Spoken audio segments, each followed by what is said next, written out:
Мұхтар Шаханов жігерлендіру немесе өзін бақытсызбын деп есептеген жігітке жауап. Сен жыладың жігітім, көп көрдім деп тұрмыстың тамшылығын, қайтпады деп жұрт еткен жақсылығым. Сен жыладың сезімің жасып ағып, кіп-кішкентай балаңды қасың алып. Қырмызы күнім өтті деп, сенгенім сатып кетті деп.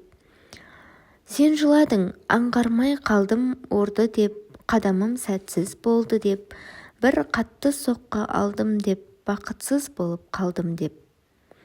Сен жыладың, мен бірақ селт етпедім, білем сені тағдырдың ерке еткенін, білем сені өр көңіл жомарт едің, енді бүгін қалай бұл кер кеткенің.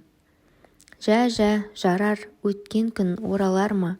Қарау керек бауырым саған алға, басыңдағы бөрік пе, орамал ма? Бөрік болса ауыз тез басқа күйге, көз жасыңды көрсетпе жас сәбиге, көз жасыңды көрсетпе сұранамын. Әй жігіт, сен маған ұнамадың. Жас нәресте көруге тиісті емес, әкесінің еңкілдеп жылағанын, әкесінің тым күйреп құлағанын. Ерлік пенен естіктің жолы қатар, екеуінің арасы бір-ақ адым. Көз жасыңды көрсетпе сұранамын, көтер қане басыңды, қалай мұның. Мұз боп еріп кеткен бе бар айбының, көтер қане басыңды, күніңді босқа өткізіп бедің. Тағдырың неге сыр айтты сараң, өмірдің барлық сәтсіздіктерін бақытсыздық деп кім айтты саған?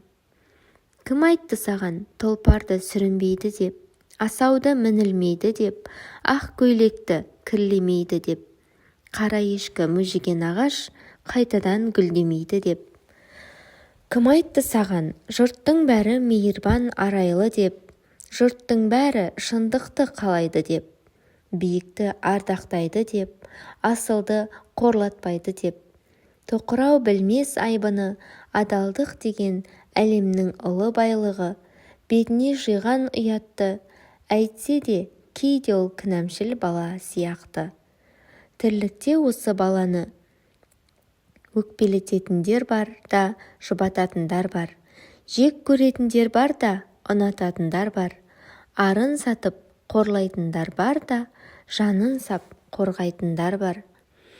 Қиналып бекер алаңдадың-ау, ойыңды шығар өріске, өзің ақ айтшы ғаламда мынау, жеңудің бәрі жеңіс пе? Жігітке арман жеткізіп беді, өз сорын өзі жеңбесе. Өмірдің барлық сәтсіздіктері бақытсыздық емес ендеше.